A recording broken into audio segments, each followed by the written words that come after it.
Hello there, you're watching the polls on the JoyNews channel. Barely a few hours left for the government to announce the completion of its domestic debt restructuring program. JoyNews is learning of a possible extension. We'll explore the implications for Ghana's quest to secure an IMF deal. A little later, Ghana is deploying security and defense forces along its northern borders following weeks of terrorist violence in nearby communities with Burkina Faso. We're live on the grounds as calls of Burkina Faso who have fled their homes plead with Ghanaians to assist them with shelter and food. Also, a little later in the bulletin, Education Ministry has introduced a new curriculum in 2019, but to date, many schools are yet to receive the required numbers of textbooks. In today's edition of Ghana School of Shame, we'll put a spotlight on how teachers and pupils are crying for help. I'm blessed. The Pulse, as always, is brought to you by Global Communities Digni Lu, affordable, safe sanitation. Thanks for choosing us. JoyNews is independent, fearless, and credible.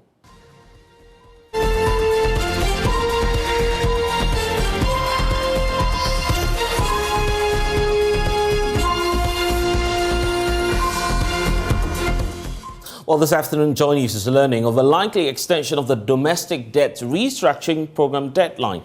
Based on the initial deadline, individual bondholders had just a few hours left to sign on to the program before government announced the completion of its debt restructuring program. JoyNews is now learning of a possible extension. We'll be joined shortly by Joy Business's George Wefe, who will be giving us details of that possible extension, and we'll be expecting some more updates also from the Finance Ministry on what the next line of action will be. George Wefe will be joining us shortly, but for now, I want to bring in, of course, Isaac J, who's with our research team, data analyst, so you understand the figures going into this. The last time we had a conversation on this, we're looking at how government had secured over 80% of its success rate, which it was targeting at the time, with the local banks and the insurance society, as well as the securities. Absolutely. But for the individual bondholders, this was supposed to be, or supposed to have been, the deadline. There's some grace period likely to come through. What indications and what implications will that have? Also, we've been studying the memorandum actually published by the Finance Ministry. Right. And remember that initially the Finance Ministry wanted to restructure about 137 billion Ghana cedis of Ghana's domestic debt. But if you study the amended MOU governing this whole debt exchange program, you could see that after the pension funds were exempted, the figure that government is targeting, which is 137 billion Ghana cedis, has been reduced to 132 billion cedis, so about 5 billion, truncated. The last time also we were studying, the charts that the individual bondholders presented to the Finance Ministry during the technical committee, saying that, your target is 80%. And if you look at the data and then the amount of debt you want to restructure, we believe that with the bankers on board, with the insurance companies on board, and security companies on board, you can now exempt us from this whole debt exchange program because you want 80%. We comprised about 11% of this whole market or chart that we're talking about. Even if you are able to get, these three entities onto the debt exchange program, we believe that you still have your 80% and there will be an additional 9% market for you to explore. But the Finance Ministry came out saying that they've actually not given the individual bondholders a complete exemption. They are hoping to present to them a better offer. Remember that the bankers, the insurers, and then also the securities, they agreed to be part of this debt exchange program based on certain conditions. So if you look at the bankers, for instance, they've been promised a 5% coupon payment in 2023. Initially, it was 0%. So if you look at 0%, and now they have been promised 5%, and then some 9% 2024, going to 2026, 2027, it will decline to somewhere 8.6 or something like that. Then it tells you that governments, now something has to give, because initially governments was willing to pay 0% in 2023, now it's offering 5% in 2023. It means that government will look at this whole, what's going on, the current dynamics, and ask a very important question that if they exclude individual bondholders, would they be able to reach the 80% target that they are talking about? Okay. Mind you, 137 billion is huge money for government to restructure, and you will need everybody. But how is this deadline likely to influence that, knowing that, well, the program still remains voluntary as we're being told by government? Well, this will actually, if we have another extension, then this will be the 5th time, right? This will be the 5th exemption, I guess. And, in the financial space, if you are restructuring your debt and you keep, making changes and amendments, even the documents governing this whole debt exchange program has been amended. I think this is the 2nd time. You keep making changes, you keep including and excluding people. Mind you, we are talking about confidence in the market. So we ask ourselves, even after this whole debt exchange program, how are we going to get back? How are we going to get the confidence that we had in our, our financial market? But 137 billion blizzard is huge, and governments would want to look at every possible avenue that they may be able to have to make sure that they reach the target that they want. Mind you that the current 3 billion money we are going to get from the IMF isn't going to come at a 0% interest rate. It's going to come somewhere around 2.82. Remember, IMF, they've actually increased the interest rate they have on their loans. You get it? So looking for a look at the long run effects on the economy, and know that you have about $13.7 billion Euro bonds to pay in the next 10 years, in the next 15 years, you have to pay all those monies. And then if you look at your budget, for instance, you are budgeting about 50, I think more than 50 billion Ghana cedis to settle just interest payments on loans. And so the individual bondholders just look at all this and say, we've provided you with alternatives. Right. And then the alternatives are around 80 billion. If you're able to do this, then you can completely exclude us from this whole debt exchange program. Isaac, be on standby because the conversation is just starting. I want to now bring in a perspective of investment banker Kweku Adoboli, who says that government needs to turn the fortunes of the economy around, and once that needs to happen, government definitely needs the buying of individual bondholders, and they must equally be willing to compromise.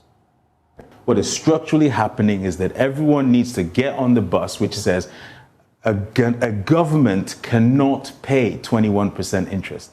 So those holdouts, wealthy individual bondholders or pension holders who've worked all their lives and committed their money to the government, they all have to accept that in an investment environment, you have to make your decisions and not concentrate your investments. And in this case, everyone has concentrated their investments because there's a structural problem.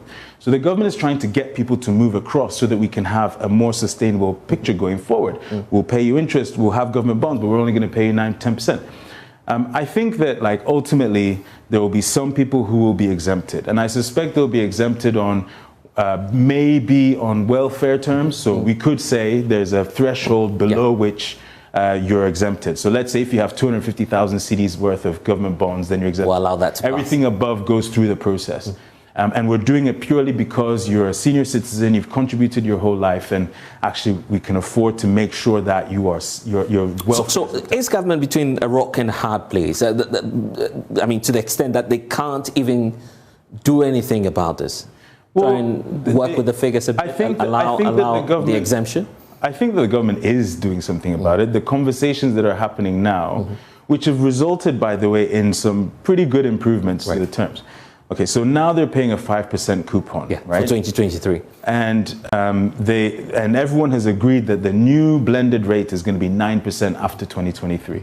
So you've got some, the new framework is actually pretty clear already. Right.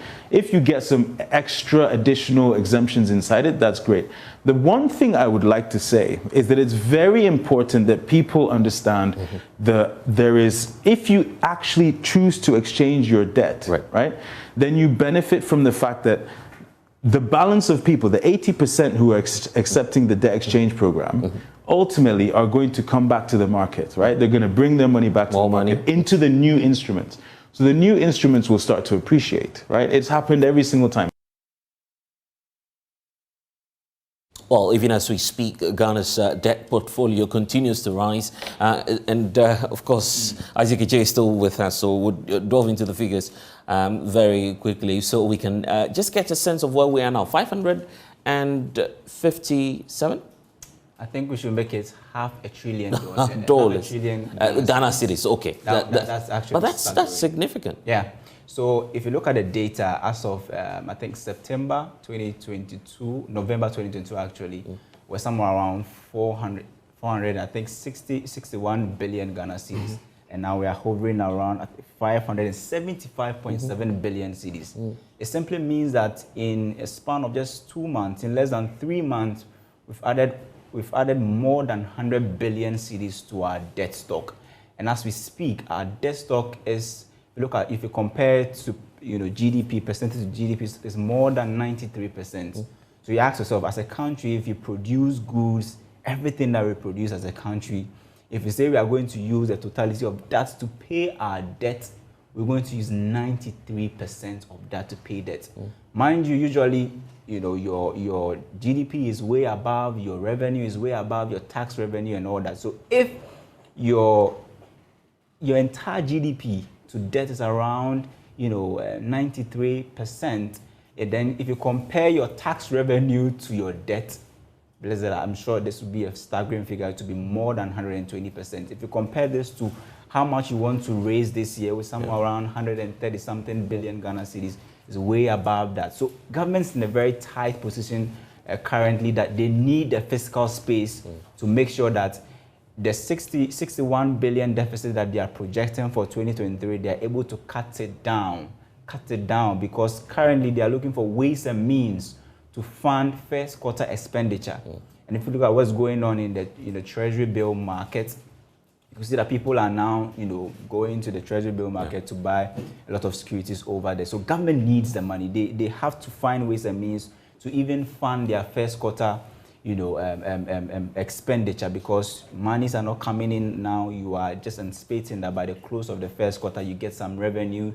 So you need to borrow some money to make sure that you spend, and then when the revenue start coming in the first quarter, you pay off. Mind you, Bank of Ghana has been warned to do 0% finance, and IMF is warning them that it's enough is enough. You gave the government about 22 billion, you went ahead to do other things again. This is enough.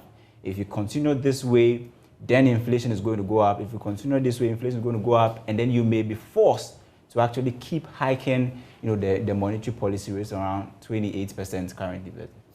But then what's interesting is that we have subscription for our T-bills going up, which is something a lot of people monitoring our figures are not able to tell what's happening. Over there. So if you look at the T-bill currently, it's a short-term means of recouping your money. Mind you, investors who went to buy bonds are now anticipating whether they will get back their principal, whether they're going to get a haircut on either their principal or the interest payment or their coupons, actually.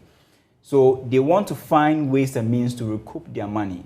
So if I have about 500,000 Ghana cedis or 50,000 Ghana cedis and I buy T-bill for, let's say, just 91 days, and mind you, because government is trapped and needs money, and nobody wants to lend to government, and inflation is so high, government is now attracting investors with high interest rates, more than 32%. So the investor will look at all this and say, short term, I'll be able to recoup my money. Then let me put my money in treasury bills, recoup it so that I can now offset some of the losses that I anticipate for the debt restructuring that I probably will be part of it. So if I'm able to buy T-bill for 91 days and I get the interest, I get the dividend on it, then I'll be able to use it to offset. And the reason why we have a lot of people, the oversubscription is the lucrative interest that we see. It looks very profitable. So investors are looking at it short term. If you have some huge money, you can buy T-bills, and then 91 days later, you cash out. Exactly. And government is being forced to continue to hike the interest on T-bills because currently your inflation around 54%. So you have to do monetary policy tightening. Whilst US is doing monetary policy easing currently and somewhat quantitative easing, we are being forced to now mop up money from the system because we believe there's too much money in the system Bank of Ghana, the central bank, is now finding ways and means to make sure that it actually tames inflation through monetary policy rate hiking. The last time we checked the data, and we saw that when the Bank of Ghana started, increasing the policy rate, it affected two things. The curve for inflation started declining a bit. It was increasing, but increasing at a decreasing rate. We saw that the cedi was not depreciating as fast as it was actually doing in the previous month. But at a point, we saw that the monetary policy rate lost its power and the market forces took over. So we kept increasing the policy rate, but it had no effect on inflation. Neither did it have any impact on the depreciation of the cedi. Anyway, grateful. Isaac Ofieje with our JoyNews Research Desk, joining us for the very latest on debt exchange program. We'll keep monitoring the space and give you some updates as and when we have them. But for now, let's talk health, because officials in the Upper East region say they're struggling to deal with the growing cases of kidney disease. At least 21 out of 30 cases recorded within 9 months, a 9-month period, did not actually survive. That's a staggering 70% death rate. And this afternoon, we're taking you live to the region for analysis on the situation. We'll look at the causes and the difficulties authorities are facing in its management of the case. First, though, a report by Upper East correspondent Albert Sorry. Adima Akelenga is an end-stage renal disease or kidney failure patient. It means his kidneys are no longer functioning. The kidneys are the organs of the body that filter waste and excess fluids from the blood, which are then passed out of the body in urine. When the kidneys lose their filtering abilities, as in the case of Akelenga here, dangerous levels of fluid, electrolytes, and waste can build up in the body. My chest, this one, they have to make it for me, and then I will feel go out. I can't go work again. I can't feel do anything again. Akelenga would need a kidney transplant to be well again, but the transplant is very expensive to do. He will need at least $13,500 US, the equivalent of 166,000 Ghana cedis, or 1.6 billion old Ghana cedis, to stand a chance of getting a transplant. But Akelenga is a former driver and laborer who is now unemployed because of his condition.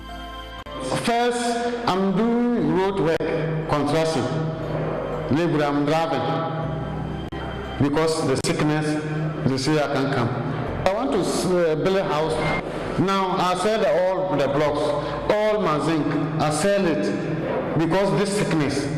Akelenga's last option is dialysis, a process to remove waste products and excess fluid from the blood.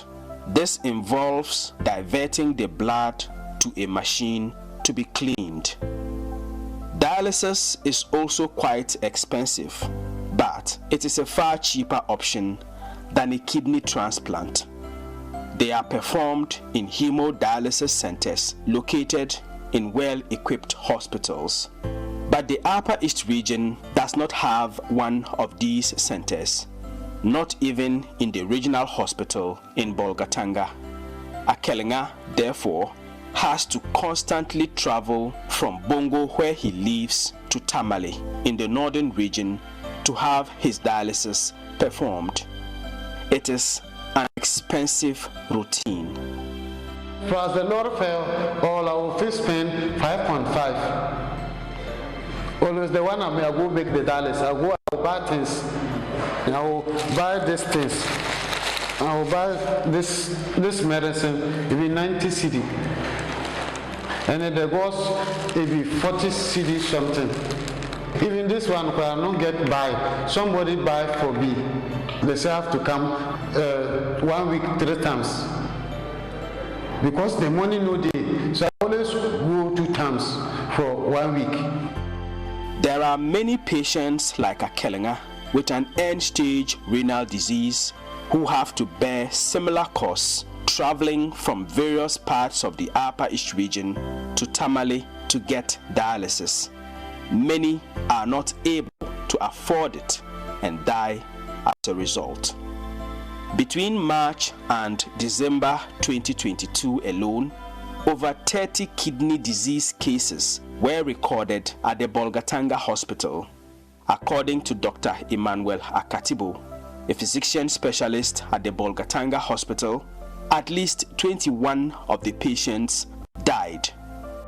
We had about 20 of them who had the end stage, but 15 could afford to go to Tamale for the dialysis. The other 5, they couldn't afford and they passed on in the hospital here. Then those who had acute kidney injury, there were about 8.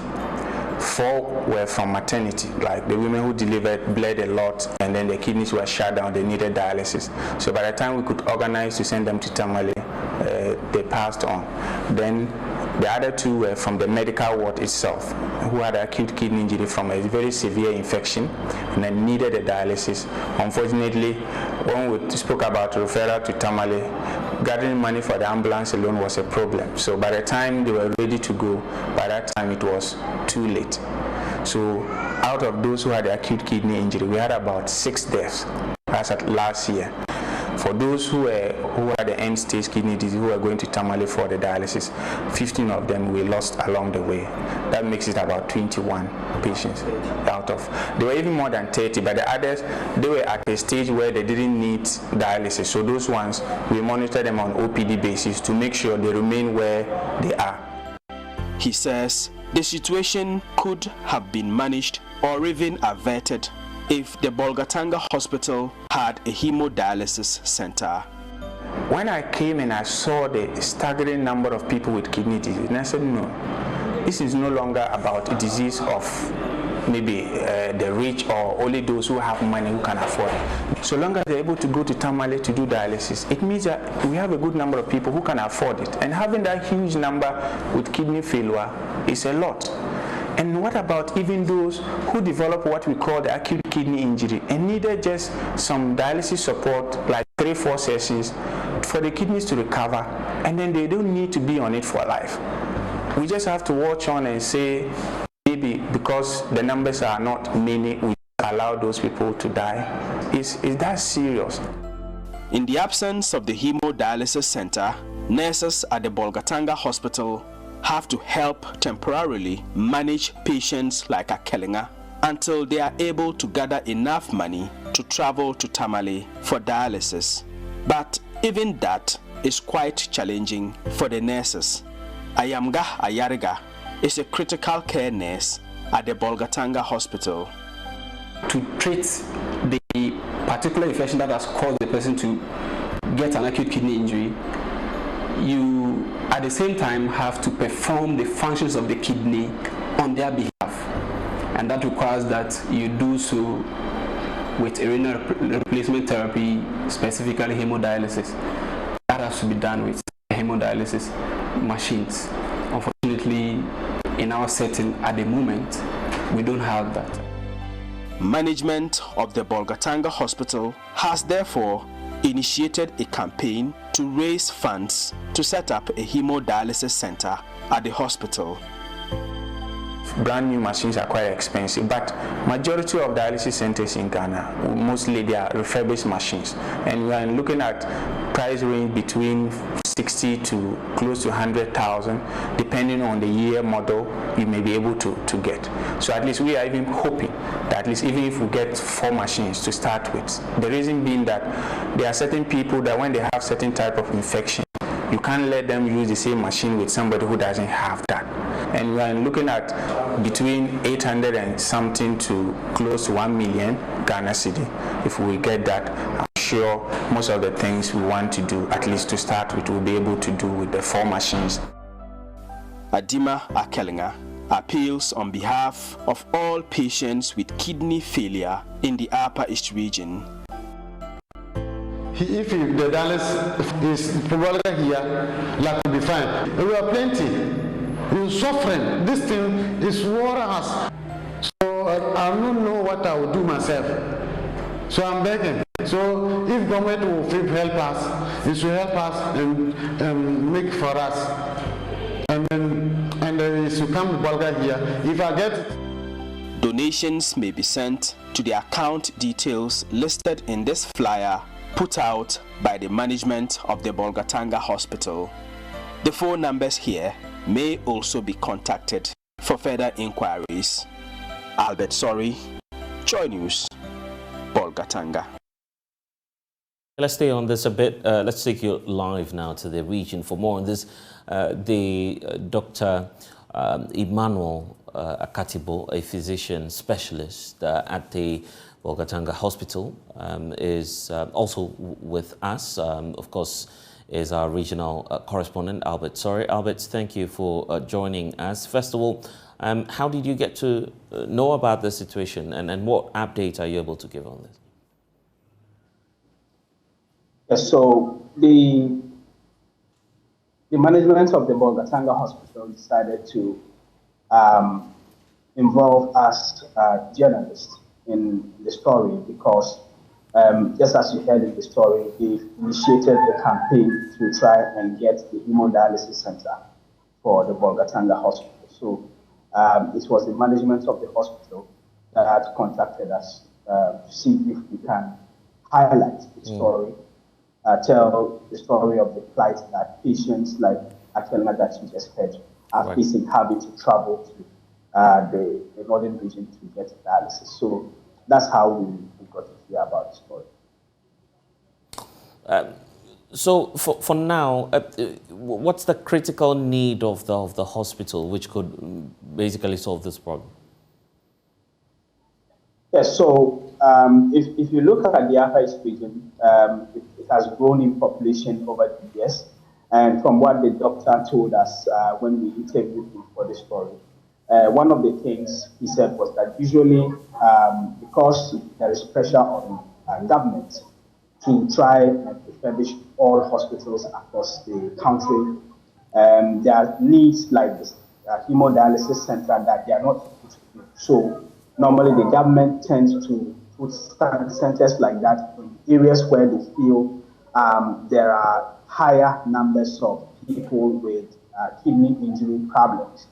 And in the past, the Upper East region was not seen to be one of those regions where cases of kidney failure and kidney injuries are normally, at a very high number. So it's the reason the hospital hasn't had up to this point. But since he joined the hospital, he realized that the number of cases that are coming, more than 30 only last year, between March and December when he joined the hospital. The hospital feels that this is a number that is staggering, and so something needs to be done about it. And so the main need now is for the hemodialysis center to be set up so that the patients who come with problems of the kidney can get dialysis. Remember, he also said that there are patients who came when they got the diagnosis and they needed to travel to Tamale for the dialysis. When the cost was given to them, they felt that it wasn't something they could afford. And so a lot of them decided not to go for the dialysis. And so the result of that is that after a few weeks, when you don't go and get dialysis, you definitely lose your life. And so that is the challenge. The main need now is the hemodialysis center to help people, especially those who have the chance to recover after 1 or 2, or maybe just a few sessions of the dialysis. Ever since the airing of the story, are we beginning to make contact with authorities in the Upper East region as well? Yes, so this is the first time we are airing the story, and the hope is that when people see this story, they will be motivated to come on board and support. There are a lot of other media houses that have been involved in the story because the regional hospital is doing a campaign to motivate people to see if donations can come in so that this hemodialysis center can be set up. So the expectation is that when this story goes out and with the discussions that are coming on the back of it, we will get some results. Albert, sorry, thank you for joining us. Let's speak to Dr. Emmanuel as well. He's with the hospital, so he's able to tell us what exactly their problems are. But Doc, thank you for your time. I was just asking about how much will be needed and crucially needed to complete and check all of these systems so you're able to treat patients there. But beyond that as well, have you made any attempts to get government to solve the problem? Dr. Emmanuel, if you can hear me, I'm just asking if you've made any attempts in the past. Yes, good afternoon to your viewers and your listeners as well. Can you hear me? Loud and clear, sir. Yes, I'm on a room, so that's why probably the network is bad. Yes, and thank you for your viewers and listeners. Yes, we've made some effort to that effect. We've written a proposal to which we've now helped directorates, the regional minister, and some other relevant people in the region. We know this is a project that maybe government may not be able to fund it alone, especially the challenges that comes with public health institutions. But we think that with individuals and corporate Ghana, they can support this and will be able to set it up. So that is what we've done so far. The proposal has gone out, not to everybody, but at least the key people, deliver the proposals to them. Do we know what the medical condition or underlying problems are, a reason for which we're seeing this sharp rise in the cases? Yes, so traditionally, you are looking at people who have hypertension and diabetes. That is a traditional risk factors for people who end up developing kidney disease, chronic kidney disease. For the acute kidney disease, most of the times it's either infections or medications. But in our case, we realized that most of them were young people, and you didn't find the traditional risk factors in them like hypertension or diabetes. And when you go down the history, you realize that probably they were abusing herbal medications, even some of the orthodox medications that can even cause kidney disease. Some of them were abusing them for various reasons. But we don't have the empirical research evidence to show that, but we know that this is happening, especially in the young patients who do not have the traditional risk factor that will predispose them to developing a chronic kidney disease. But in this case, this is happening in a region where, of course, the standard of living appears to be poor, and even some of the patients are already complaining about how expensive the treatment process is. Do you have any means of reaching out to these people, trying to help them out? Yeah, so as yesterday, one of them even called me. I think it's one of the patients who Albert had the interview with him. He called me yesterday. The last time he went to Tamale to do the dialysis was about a week ago. And yesterday he went into pulmonary edema. When they don't dialyze him, the fluid will collect. He was in the hospital. He called me on phone. And it was quite challenging as how to mobilize and help this patient. Yes, we know it's a very expensive process, but we think that some of them are able to afford it. Then we should make it available. And the additional thing is that some of those who develop the acute kidney injury, whereby you think that when you dialyze them 3 or 4 sessions, they can recover and live their normal life. I mean, these people, you just look on and watch and then they die, because these are people who may not be on long-term dialysis. So if the authorities are listening now and, benevolent individuals, what would you want them to know, and how dire is the situation, a reason for which they must come through? I want them to know that dialysis is no longer a luxury for few people. It is something that is an intervention that can save a lot of lives. And we should make it a point that we should make it available to at least and accessible to all sorts of patients. Those who can afford can go through it. Those who cannot even afford and they develop acute kidney injury, sometimes the system can offer them that help.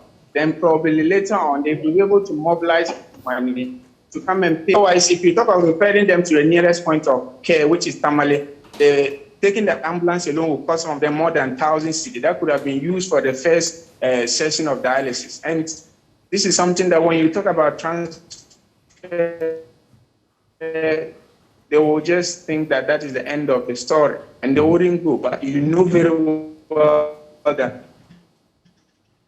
if something is done about it in 2 or 3 sessions.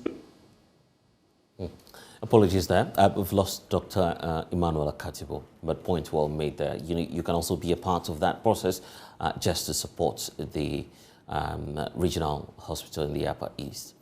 Now, pay at least 2 years' rent allowance. That is one of the main statements attributed to landlords in the country and the headache of many people who are seeking a decent and affordable apartment to rent. That is expected to change as government now is committing to assisting Ghanaians to rent with the launch of the National Rental Assistance Scheme. Another scheme, individuals will be giving soft loans to pay their rent allowance. According to the Minister for Works and Housing, Asenso Bachi, the scheme is expected to cushion thousands who struggle to meet their financial demands of the landlords. In view of the importance of shelter for humanity, the urgent need to provide support for lower-income households and the youth to access the minimum standard of decent accommodation cannot be overemphasized.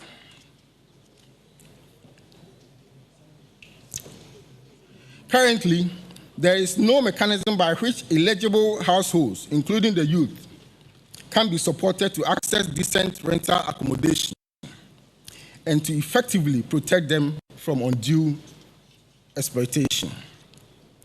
For this reason, Nana Chairman, it has become imperative to address the short to medium-term market failures in the rental segment of the housing market, where landlords demand 2 or more years rent advance, and also streamline the processes for accessing rental accommodation for lower-income households towards the improvement of the quality of rental accommodation in our country. Your Excellency, distinguished ladies and gentlemen, as the sector ministry in charge of housing, we are committed to gradually addressing the various challenges that confront the housing sector in the country, and the National Rental Assistance Scheme is one of such vehicles with which we can adequately respond to the challenges through public policy making and program development. Government has therefore made a commitment of 30 million Ghana cedis to implement this scheme, and the initial phase will cover the Greater Accra, Ashanti, Northern, Western, Eastern, and Bono East regions. These 6 regions were selected because data from rent control indicates that they have a higher rate of rent advance related issues. The objective of government, however, is to operationalize the scheme throughout the country. Indeed, government recognizes the fact that public programs of this nature may come with its own operational challenges during implementation. Well, we do know that the scheme will be initially available to 6 regions. Speaking at the launch, Vice President Dr. Mahmoud Bawumia says the scheme will soon be expanded to cover all the regions in the country. The scheme's implementation will initially commence in 5 regions: Greater Accra, Ashanti, Western, Eastern, and Bono East regions. As the Minister for Works and Housing has said, these were chosen based on the basis of where the most pressure on rent advance is. But the scheme will be rolled out to all 16 regions of Ghana in due course. In partnership with the private sector, and this is one of the novelties of this scheme, because government is working in partnership with the private sector. The scheme will provide low-interest loans to eligible Ghanaians to enable them pay rent in advance. These loans will be repaid monthly to match the tenor of the rent and will be supported by a bank guarantee in this case to ensure sustainability. Ladies and gentlemen, on this note, I hereby declare the National Rental Assistance Scheme duly launched. You're still watching The Pulse. We'll be back shortly. And you're welcome back to The Pulse. Now, scores of Burkinabés have fled across the border into Ghana following attacks by suspected terrorists. The displaced Burkinabés are currently camped across the border at one Naba in the Boku West municipality of the Upper East region. Officials have confirmed a total of 2,000 new arrivals over the past 2 weeks. Correspondent Ilyasu Tanko visited one of the camps, hosting about 117 victims, mainly women and children, including weeks-old babies, who are pleading with Ghanaian authorities to assist them with shelter and food. Over the past 2 weeks, increasing jihadist aggressions in southeastern Burkina Faso have pushed hundreds of Burkinabés across the border into Ghana. These displaced Burkinabés are said to have come from communities in the Sogah department, where armed men linked to the Jnim terrorist group have since the beginning of this year allegedly launched coordinated attacks targeting the security and defense forces, including the civilian auxiliary forces known as VDPs or Kugluwego. The terrorists were said to have attacked the border communities of Zerboko, Yoga, Zebere and Sogah, where they looted and in some cases set ablaze a police station and also ordered the people to end any cooperation or collaboration with the state security forces or face collective punishment the next time they return.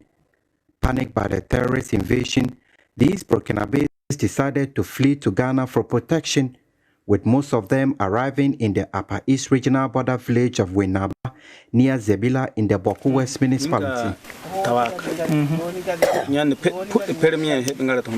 They came to a place called Zerboko.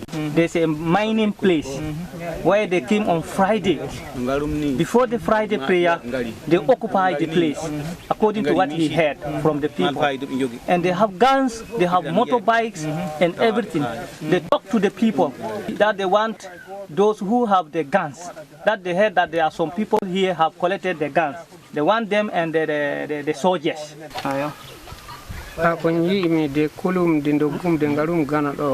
are holding guns, killing people, doing whatever they want without prosecution or without law.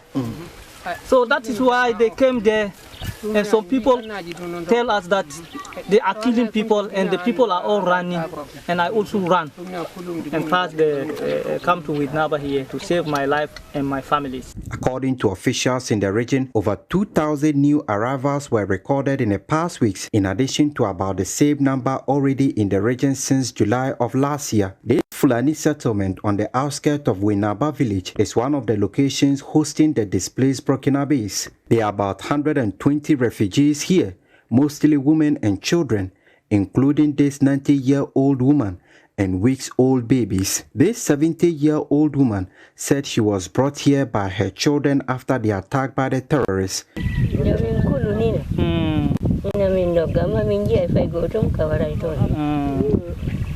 Okay, I heard that there's a people who come, they're killing people, and my people took me and ran and come and leave me here. This woman also fled from Sogah with 14 of her children. They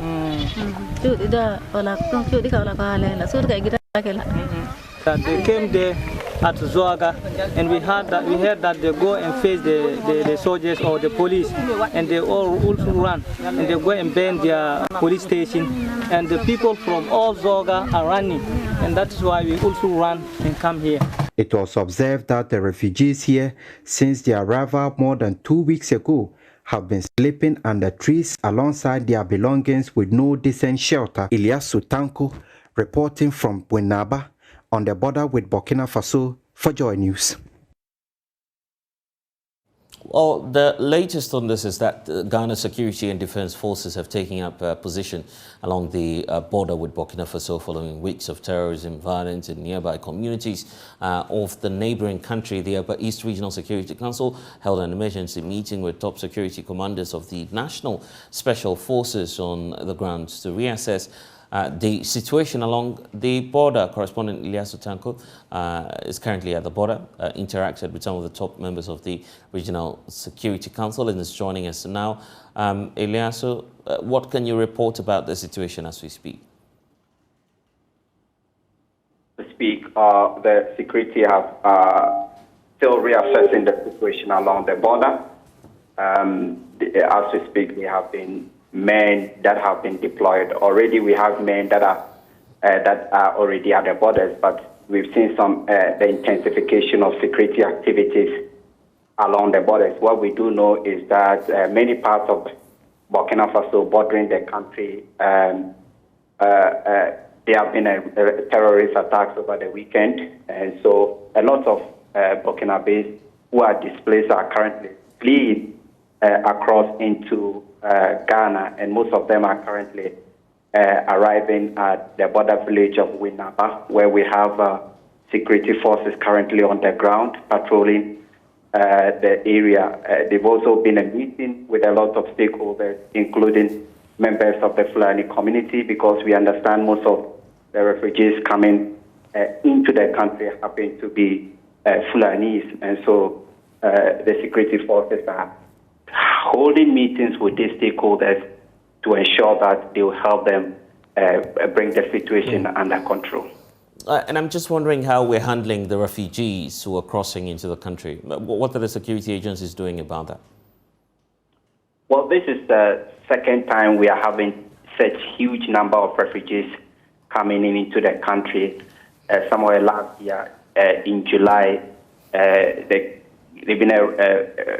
some Burkinabés crossed into the country, and as we speak, currently, that particular number adding to the new arrivals, we have about 4,000 Burkinabés who have fled their communities into the country, and some communities hosting these refugees. We have tents set up for them, but in some communities, as you've seen in the report, they are currently sleeping under trees.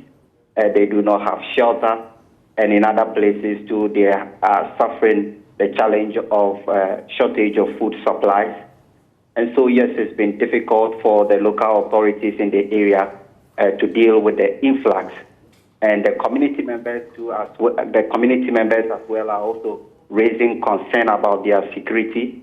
They say they are overwhelmed by the number of people who have come in, the refugees who have come in, and that have brought a lot of pressure on the limited resources that are already in the area. And so we talk about water, supply of water is now a challenge. Food supplies, that the locals claim that because they were taken by surprise, they have given all their food supplies to these refugees, and they are currently running out of food. And so it's been difficult dealing with the refugees in the area there. Right, and you've been speaking to some of the displaced Burkinabés there. What sense do you get from them, and what are they telling you about how bad the situation is in neighboring Burkina Faso? Well, at least most of the communities in the Bologo province, which is bordering the Upper East region, as my interaction with the people, with the Burkinabés, indicate that most part of that particular department is currently in the hands of the jihadists. In this particular latest attack, they entered the community and gathered the population and told them that they had heard that some members of the community had enrolled to fight as VDPs, or if you like, fight as pro-government militias. And so they were there to take back the guns that have been given to these civilians by the government. And again, they told the population that they want them to end any kind of collaboration or cooperation with the state security forces. Otherwise, the next time they returned, they were going to exert collective punishment on this population. So it appears that the violence is dripping south, especially closer to the borders with Ghana, where we have most communities in Burkina Faso. The security forces have been routed by the jihadists. You have a lot of communities bordering Ghana where we do not have Burkina-based security forces. And so the pressure has now turned on the Ghanaian security forces on the ground to be able to control these borders. So it's been a very difficult situation, as we've heard from the refugees themselves. Leah Sutanko is our North-East Regional Correspondent. I want to bring in now Mukhtar Momoni Mukhtar, Executive Director for the West Africa Center for Counter-Extremism. Thank you, sir, for your time. What's your take on the approach being taken now by the Upper East Regional Security Council just to deploy special forces to our northern borders? We're not too sure if the spillover is overwhelming us, but that's the approach the Security Council is choosing. Well, of course, this is not entirely surprising to us in terms of what we're seeing of the spillover onto our northern borders. And so we expected that this will come to this point, and probably it might get worse, beyond this. And so to see the security within the region deploy forces to the borders, of course, is important because it helps to serve as a deterrence to individuals or groups who may be looking to cross over to this space or to bring the violence closer to the borders. So deployment of forces is important for deterrence, but it's often not sustainable in dealing with these kinds of crises. You need to go beyond the deployment of officers at the borders to ensure that you deal with the vulnerabilities within this local space. And we're seeing the chief and the local community trying to, bring support to these refugees that are coming. And we see that it is not enough. We need to have a very, very detailed and a holistic approach dealing with the situation in terms of managing the refugee situation we are having. And it's very important because I have monitored several media platforms, and there's a tendency to securitize refugee situations. And doing that, it's not helpful. In many places, we have seen where this has led to very dire consequences for us.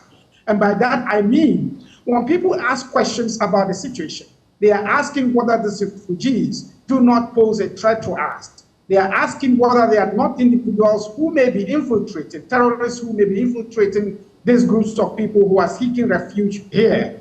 And that kind of conversation seems to take away the focus onto, the idea that they could be serving as a threat, potential, attacks on us. And it takes away the fact that we need to build a sense of resilience by ensuring that genuine individuals who are here for refuge are provided that support that they need in order not to create a situation of marginalization against these groups. When they feel marginalized and even sometimes targeted, it could serve as a situation of recruitment, and they could, in fact, turn against the local population.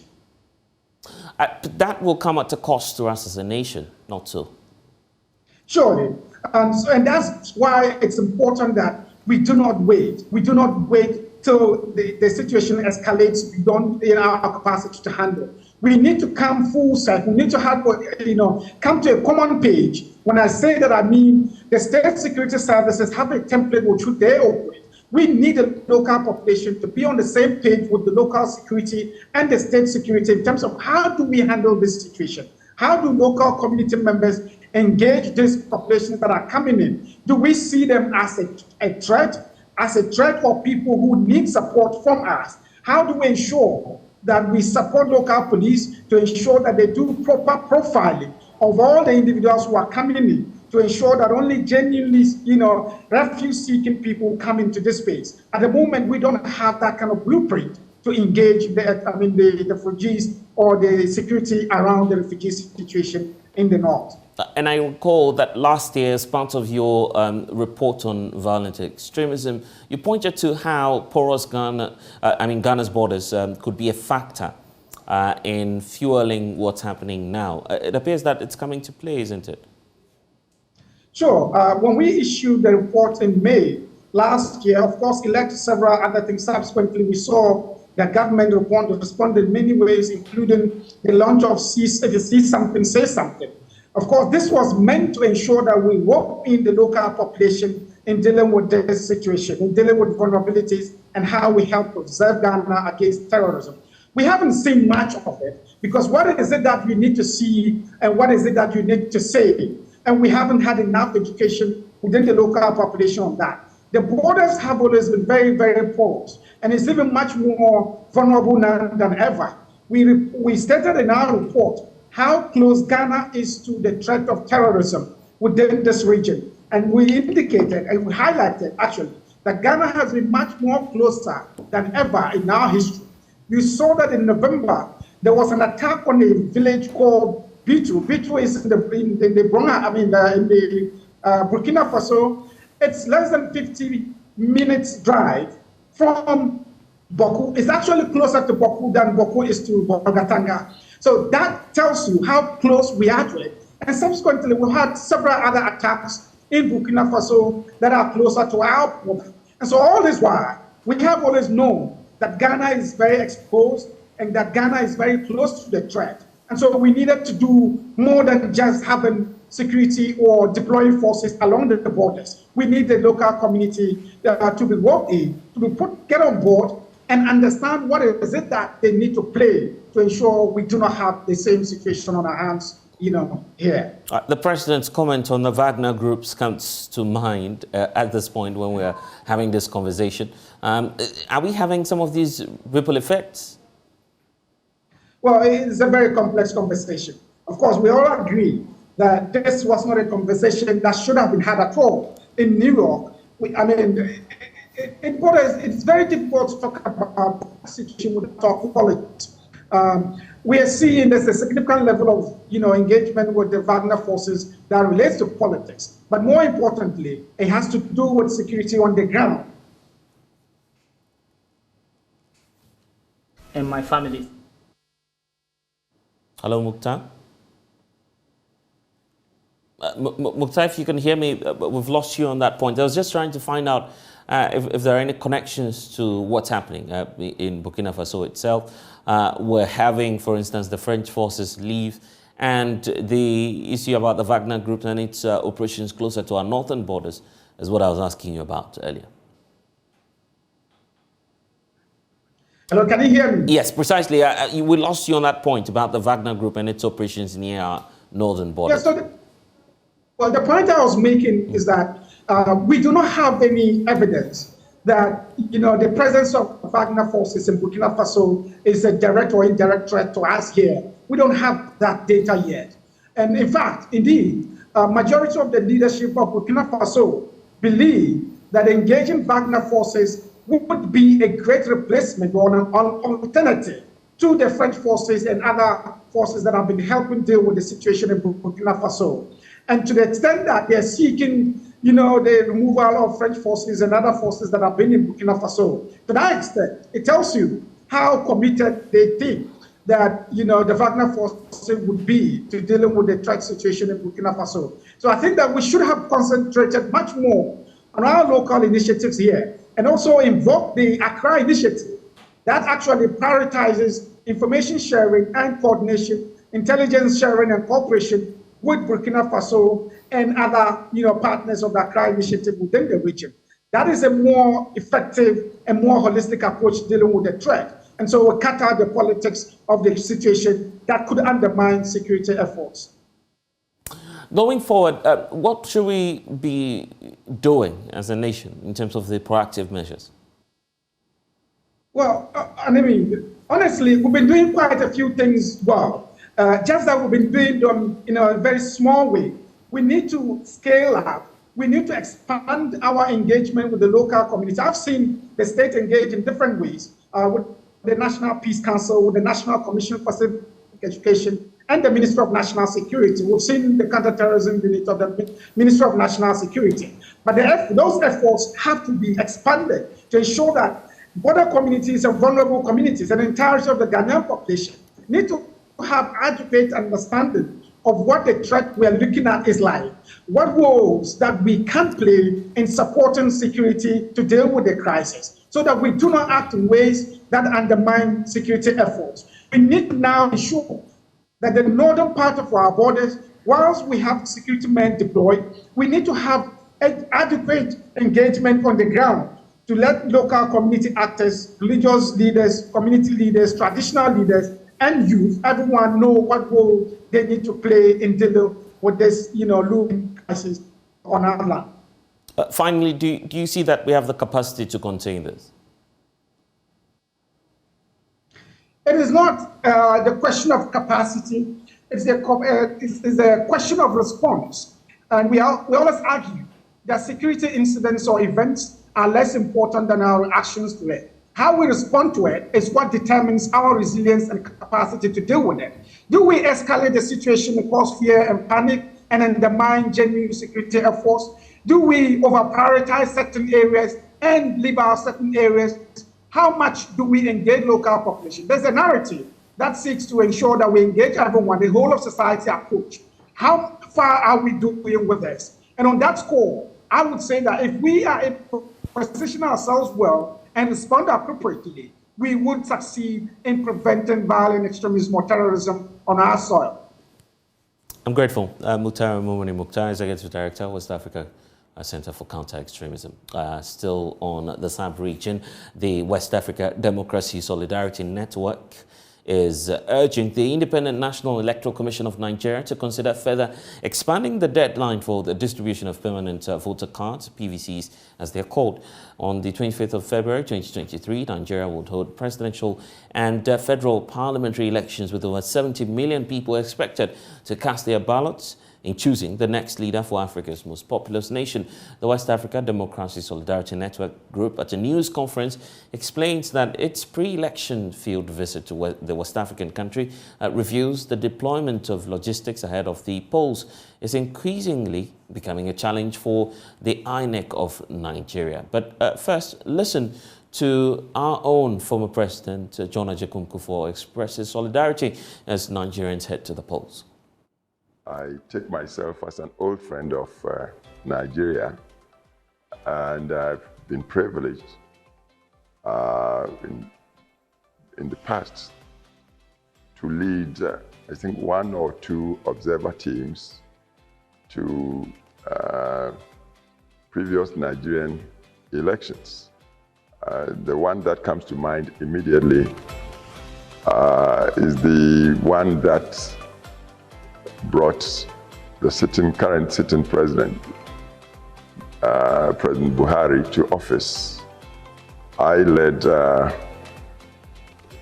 observer team, I believe from ECOWAS to that election, during which I interacted with the INEC, that time headed by Professor Sogah, and I met the entire team once or twice. I also met the candidates, including the then sitting president, President Goodluck Jonathan, and the main challenger, then General Buhari. I interacted with all of them before the election and sat through also the entire process of the election. So I can claim to know a bit of this great nation, Nigeria. This time around, and with the opportunity given me now, I want to urge the current INEC to continue to be mindful of its responsibility and duty to the nation as a whole. The INEC is an institution of arbitration. It's like there to be neutral, to be responsible, and also to focus on its responsibility to help the people of Nigeria to go through the process in selecting the government they want, fairly and peacefully as possible. When the INEC would do its work this way, it would be contributing to ensure the continued stability of the nation of Nigeria. As we all know, Nigeria is the most populous nation on the continent of Africa. In West Africa, Nigeria alone, I believe, has more than 2/3 of the population of the entire West African area. And given its immense endowments, natural endowments, it's a leader nation. So whatever goes on in Nigeria impacts the rest of the region of West Africa. Well, that impact is what we're about to have a conversation on. Joining me in studio is Alassane Bello. He, of course, understands the dynamics of the Nigerian politics going on there. Austin Aigba is a member of the West Africa Democratic Solidarity Network, Nigeria, and also Programs Officer at Center for Democracy and Development, West Africa in Nigeria. He's also joining us via Zoom. Thank you, gentlemen, for joining us. Let me start off with you. Of course, since you are at the center of the action, Aigba, as to whether or not, of course, in your view, you feel Nigeria is set for the general elections. What's your take on that, first of all? Thanks for having me. Yes, Nigeria is set for election. We're pretty set for election. Everything points to the fact that elections will hold on the 25th of February for the national election and the 11th of March for the subnational election. That does not presuppose that there are no issues. There are countless number of issues.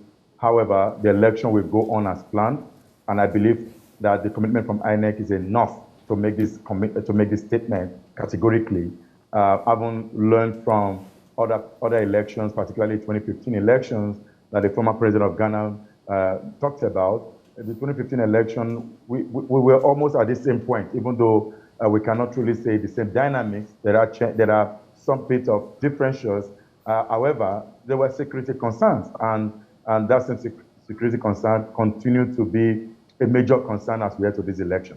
But the difference is also that in 2015, we didn't have enough time to plan for the election. I mean, unlike in Ghana, where you know the date of an election far ahead of time. So Nigeria just began that process where far back in February last year, we already knew when the election will hold. We already knew that the election was going to be February this year. So the plans have been on. INEC timetable for election is pretty sure concluded. I mean, just about 2 or 3 items now left on the timetable. So we are good to go. Well, the West African Network of Civil Societies you belong to are raising concerns already about the deployment of logistics, non-ECU, and so either collection of PVCs and some other concerns which we'll talk about. But let's deal with the first two, which are critical to the success of the elections itself. What's happening with regard to, issues concerning the PVCs and the deployment of logistics? So the logistical challenge raised is pretty with the scarcity with fuel. PMC is basically on short supply right now. So the Wadamos is worried that if the scarcity continues to the election, it will impact negatively on the logistic deployment, because you need vehicles to move from one point to the other, to move material, electoral materials, ballot papers, ballot boxes, including personnel from one location to the other. So, but as of this morning, surprisingly, the queues are going down. The queues are going down. There was a high-level presidential committee in which the president sat in that committee to resolve the fuel challenge. Right now, I went around city today, Abuja, which really was literally flooded with queues on our filling station, as nosedive. That does not mean that the same thing is happening across the federation. That was a critical challenge that Wadamos raised, and we hope that working with other stakeholders, INEC will be able to surmount that challenge, because it's not within the control of INEC. INEC does not supply fuel. INEC is not the NAPC that control fueling systems in Nigeria. On the second part with the PVC, there is a huge demand for people to collect young people, particularly young people who did the registration to vote, particularly in the last few months. the one that ended last year, about June, July. So that's where the demand is. So right now, NEC just printed the PVCs, and in the last month or so, the commission has asked people to come collect their PVCs. As it is usual with the kind of Africa tendency that people always want to wait till the last days, then you then see an hurricane at those locations. But with Guatemal's request, INEC has also extended the deadline. The deadline was supposed to be last Sunday. It's now been extended, which is also a good one. And Nigerians have been urged, particularly young people who form the majority of registrants in this election, to go pick their PVC. The elephant in the room now is about peace and security. Security challenges threatening the peaceful running of the elections itself. How's that playing out? It does have a challenge. It is a huge challenge. Like I said, in 2015, it was a challenge, even though the dynamics has changed. In 2015, the area that was a bit of a challenge was the Northeast. Before now, I heard someone talking about insurgency control in Ghana. So part of what happened in 2015 was the military deployment that went ahead, and then eventually they were able to dismantle the architecture of the insurgents, and then election took place in that area. But right now we have a bigger challenge because we are no longer talking about just Northeast.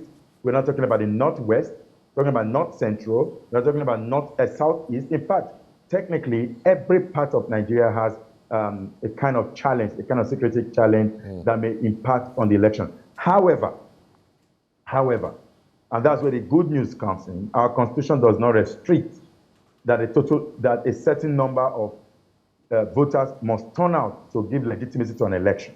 So what it means is that we have had previous obstacle election in the state of Anambra State, in the southeast, particularly area that is largely dominated by unknown gunmen. You would have heard of unknown gunmen, areas where people are agitating for a separation of state, a secessionist movement. In that area, there's one state called Anambra. Election took place there, and only 10% of the registered voters turned out to vote, and the result was declared. And in that state, there's a sitting governor who is administering the state of affairs. So, but we don't wish that we have a low record of voter turnout. We wish that there'll be an increased level of voter turnout to determine the choice of Nigeria, because Nigeria, the outcome of this election has a huge role to play for other African countries. Yes, and we'll talk about that shortly, about the impact on the West Africa sub-region. Alassane Bello is also with us. He understands the dynamics of the security implications, and the security developments there in Nigeria. So with what's happening now, is it your view that Nigeria will be able to overcome the security threats and hold a peaceful election? So just break it down for us. Sure, I think Nigeria stands to do very well. If you look at 2015, as you said, it was just limited to a certain geographical portion. But even the fight at that point in time was not just carried out by the Nigerian troops. It was this multinational joint task force that comprises of Nigeria, Cameroon, you have Chad, and you have Niger. Those were the other countries that rendered assistance to the Nigerian government. So whilst the Nigerian army were doing the push from the Nigerian territory, by then you had those countries sealing off the border. Mind you, the West African borders are very, very porous.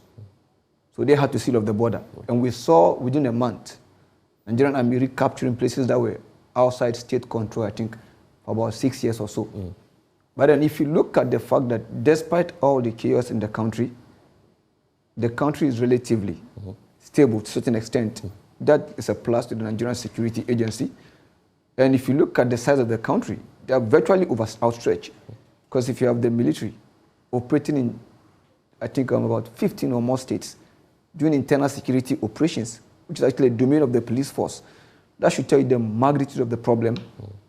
But it should also tell you that whilst there's a lack of capacity within the police, the army as a complementary, component of the security architecture, as you call it, done well. So Nigeria has that capacity to conduct an election and then come out stronger.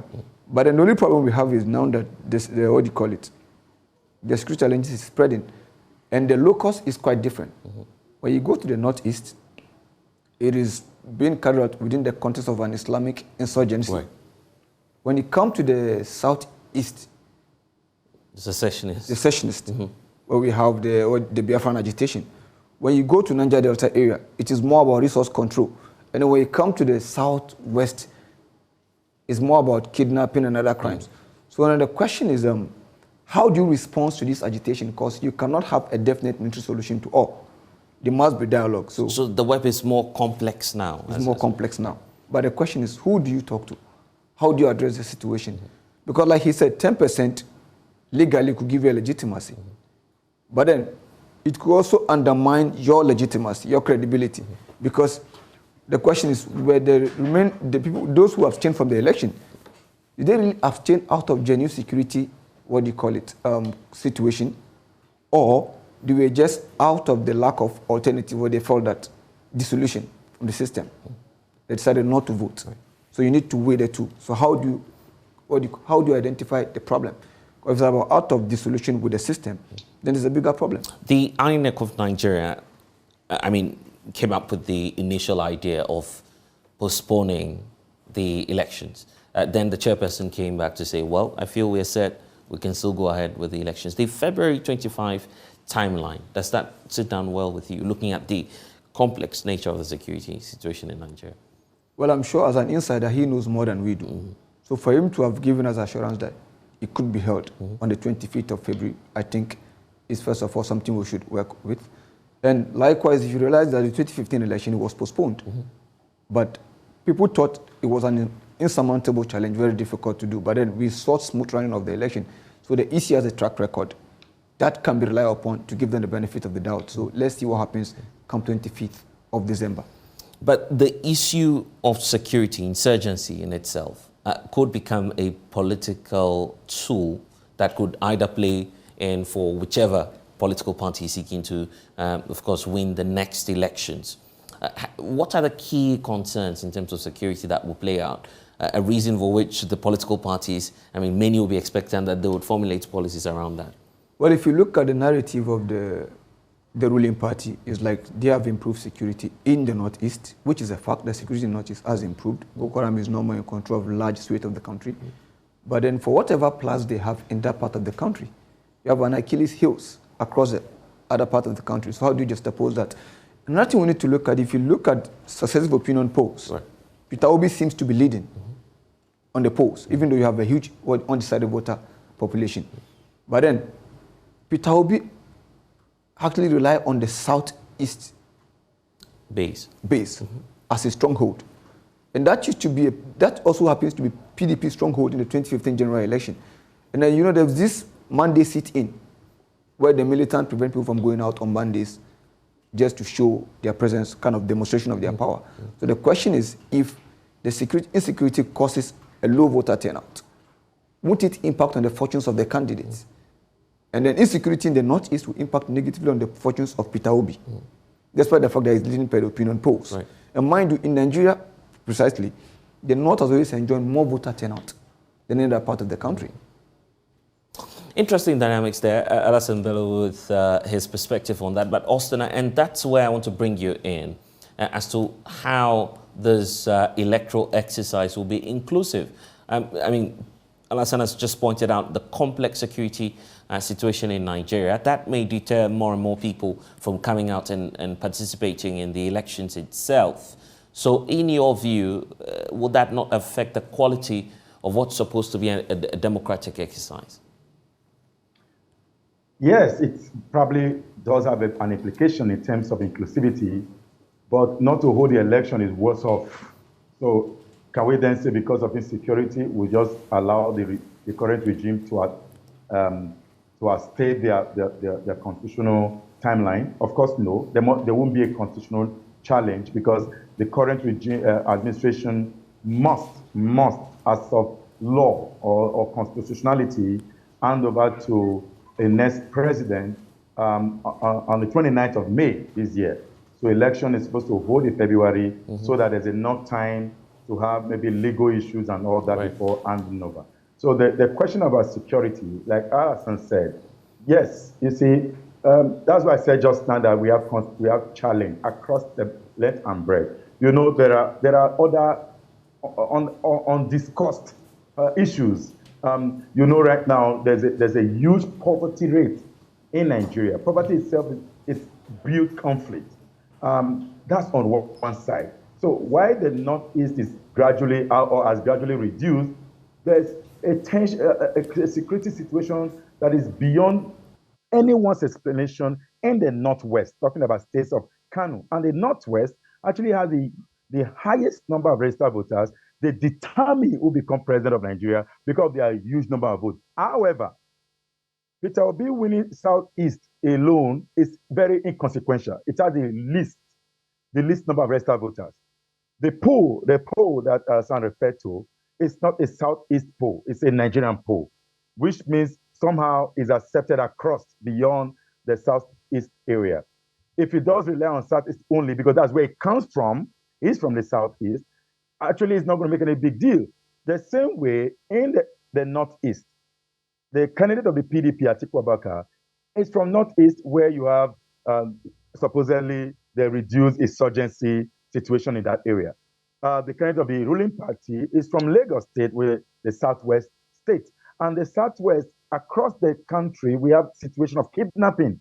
It was in the Northwest, maybe you heard where a moving train was attacked and folks on board were kidnapped. And it's just like but there's a way Nigeria situation happened. You know, they will say Nigeria happened to you. That while we are discussing security, election will just come and go. People were wondering, how did it happen? It just happened. The important thing is that February 25th, 2023, Nigerians will go to poll. Election may not. I want to be quoted correctly. Election may not hold in any area that is hard to deploy materials and personnel. You are sure that INEC won't move there. INEC will not want to risk. INEC will want to risk their personnel. They probably want to conduct election elsewhere because there's also a threshold in a way that for a winner to be declared in an election in Nigeria, there are certain thresholds the winner must meet. So if, for example, election takes place and there are 36 states of the Austin? Austin, are you with us? Okay, we've lost Austin there, but I was just about flowing into the flashpoints that we need to be on the lookout for. Bello, for you, which areas will the Nigerian authorities be focused on in terms of the flashpoints trying to curb or perhaps de-escalate tension ahead of this crucial exercise at the end of February? Well, I think the situation is very fluid and widespread, so they should be able to deploy fast across. But first of all, let me correct something. Right. The opinion poll I was referring to, I wasn't referring to it as a Northeast opinion poll. Right. What I'm saying is the opinion polls have given Obi the lead successively. But then every politician has his own stronghold where he's supposed to earn certain number of votes to give him a kind of leverage. So if the East happens to be a stronghold and the threshold over there is very, very low, no matter how many he makes in the other side, there could be a problem. And moreover, the election is supposed to be a two-man race between the ruling party and the opposition PDP. All of a sudden, the personality of Obi and his message resonated, right? But then there's another person we are not looking at. He made mention of the Northwest being the vote, a very important, entity, part of the continuous election, because they have a huge voter turnout, right? But then, mind you, there's another candidate from Kano State, Rabiu Kwankwaso, who's a former governor and former minister of defense. He's running. So put into context, PDP or Peter Obi's stronghold is in the, Southeast. APC in the previous election did well in the Northwest, but then you have another contender coming from Kano State, who might one way or the other dilute the vote of the PDP, of the ruling party, APC. That's why people are saying that it was supposed to be a two-man race. But then the personality of Obi have made it a three-man race. But need to look at the impact of Peter Obi. But the security-wise, I think the focus should not really be on So now we should look at the Northwest, because you have bandits roaming around. And moreover, elections will be undermined mostly in the rural areas.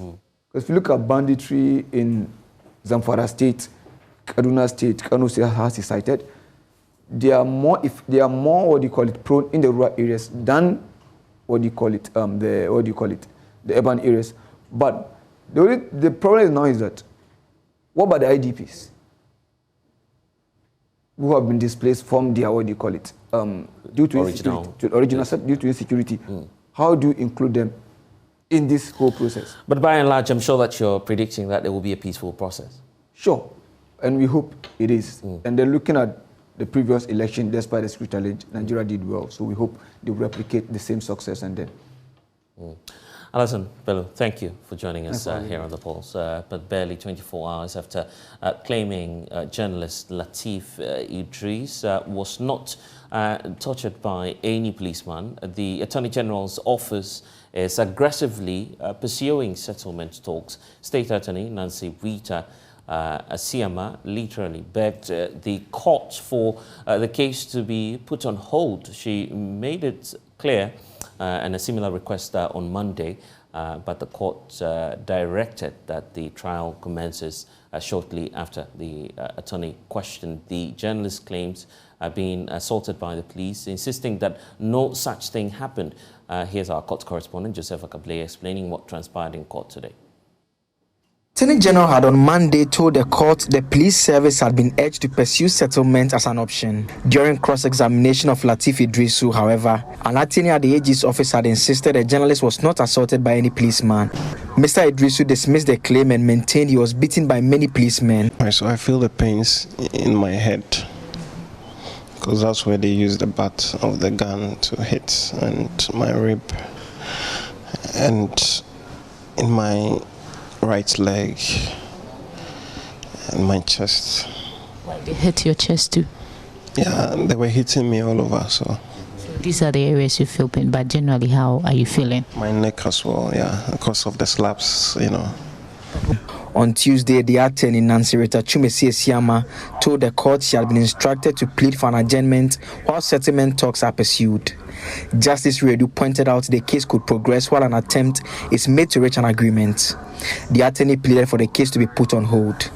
Lawyer for the journalist and the multimedia group Samson Ladi Anyenini told the court his side was not opposed to the idea of settlement. His concern was, however, the fact that the case had been unduly delayed.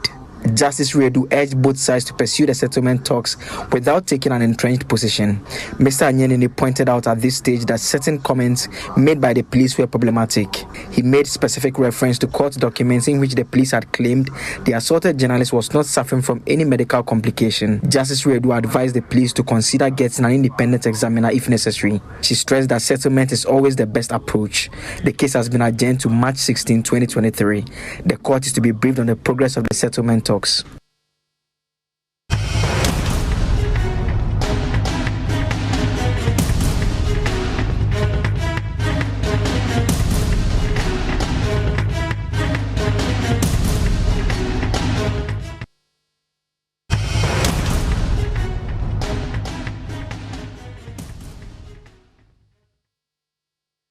And thanks for staying with us here on The Pulse. A bit of a breaking news for your top story now is that government has once more extended the deadline for the domestic debt exchange. And there are new terms possibly for individual bondholders. George UFA joins us with the latest on this. George, it's been a long day. You've been tracking all of this, and I'm sure that now there's some sort of a clarity on what's going to happen. But for certain, we're sure that today will not be the end of the road for those who are seeking to be. So remember earlier when the report that was going to extend it, what this new document coming from the Ministry of Finance has confirmed that the deadline has been extended again to February 7.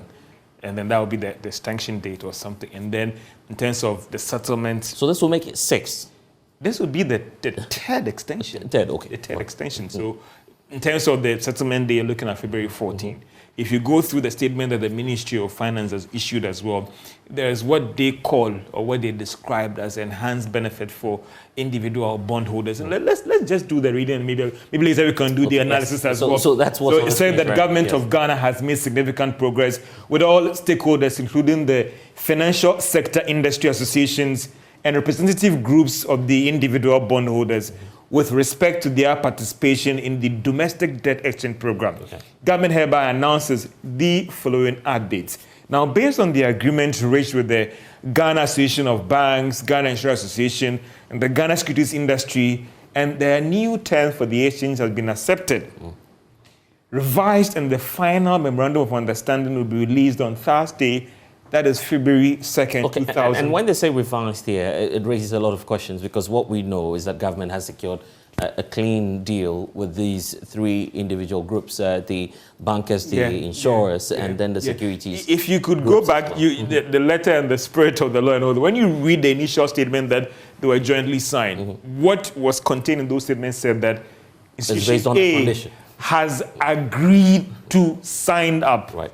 So it wasn't that they finally signed, they agreed to sign up to these terms the government has presented to them. I remember even in the Ghana Association of Bank statement, they said that they were going back to their stakeholders, their shareholders, to rectify the agreement. It looks like they came back and they were not comfortable with some of the agreement. And maybe those inputs have been made in the revised memorandum of understanding that government is going to issue. Okay, so that provides clarity on what we're seeing on the screens, which talks about the fact that now, which is Thursday, the 2nd of February, 2023, that official document will be released. Yeah. That's the point 3 as well. That talks about, based on the... So based on the engagement with the representative groups of individual bondholders, the following has been offered and will form part of the new debt exchange memorandum. Okay. A, an affirmation that all individual bondholders are free not to participate. What's that supposed to mean, by the way? Well, it means that it's voluntary. Let's go to B. However, upon the successful of the DDEP, there will be very few of the old bonds in circulation and likely limit its tradability. Government is basically telling us at this point that your bonds are worthless. Is that, but don't forget that for you, the most important thing is that you want government meeting the commitment that is signed with you when you sign up to the bond. So if you want to trade, if you want to exit, that's where might be the problem for you. If you still hold those bonds out there. Now, see, in this regard, government is pleased to make available the following alternative offer to encourage individual bondholders to participate in this exchange. All individual bondholders who are below the age of 59 years will be offered instruments with a maximum maturity of 5 years instead of the 15 years. Some respite for the pensioners. And we'll have a 10... No, there's even something for the pensioners. You hold your breath. I'm still going to get you more details on that one. And 15 years, instead of 15 years, and we'll have a coupon rate of 10%, from 0 to 10%. Now, all retirees, including those retiring this year, will be offered an instrument with a maximum maturity of 5 years instead of the 15 years. And have a coupon rate of 15%. So that's higher. From 0 to 15%. Additional discussions have been finalized with organized labor, pension fund trustees on a separate arrangement in accordance with the MOU signed with them on 22nd of December 2022 in line with government debt management program. So we don't know what the terms were. What things will change. And also with this, government encourages all stakeholders to participate in this program, an essential step towards meeting our debt sustainability targets, restoring the macroeconomic stability and economic growth. And this is where everybody was waiting for. Now, these developments have necessitated the final extension of the deadline for this program, that is today, to Tuesday, 7th February 2023, and a new settlement date of Tuesday, Valentine's Day, February 14, that will be confirmed via this new exchange of memorandum. All bondholders are hereby encouraged to commence all the administrative processes, which actually delayed the conclusion today, towards their participation in the exchange in line with the agreement and issued. Signed by, and that is the Minister of Finance's signature. Okay. Okay. On behalf of the government of Ghana. On behalf of the government of Ghana. Okay. February 14, you want to call that a sweetheart deal? Interesting, because you still want to go through, get the necessary advice from your legal people, the banks. But the critical thing now is that the program has been extended to February 7th. But what's not out of the way is the clear fate of the individual bondholders. And we need some understanding, because I signed an agreement with my banks for a bond. So it means that government is still obliged to meet those old agreements that I signed with government. But it says that you are free. So if, for instance, you bought a paper and the returns was about 20% or 30%, the government is still required to make those obligations to you. But often you want to look at to trade these bonds, because when maybe certain things happen and then enhanced benefits are being offered and all the rest, or maybe you want to get out of that paper, it is easier to get out. If tomorrow certain things happen, and the rates, for instance, drop to like 2% because it's variable, government is going to pay that 2% as well. So those are the difficulties that, unlike here where you've been promised that if you sign up to this 5-year deal, these are the new terms. Well, you want to still get some advice from your investment bond, your investment advisors and all the rest, as in the way forward, whether you still reserve the right to hold on to your old paper or you indeed have to sign up to this program. And that is very critical. The three groups, the insurers, the banks, and the securities, of course, they gave a condition that, well, if we exempt the individual bondholders, we're not going to participate in this. Is that out of the way? But that is, they've not, from what is being captured in this document issued by the Ministry of Finance, nobody has been exempted. What government has done, or the ministry has done, is to offer what they call enhanced, what they describe as enhanced benefit to these holders. So nobody has been exempted for anyone to say that because you have exempted blessing, I'm going to hold your neck for that one. They are saying that you are free to participate or not. And for me, this is what they presented. Nothing stops any individual from engaging your relationship manager, engaging your independent financial analyst and all the rest to get their thoughts on what has happened and whether indeed I should sign up to this program or not. George, where are you putting your money?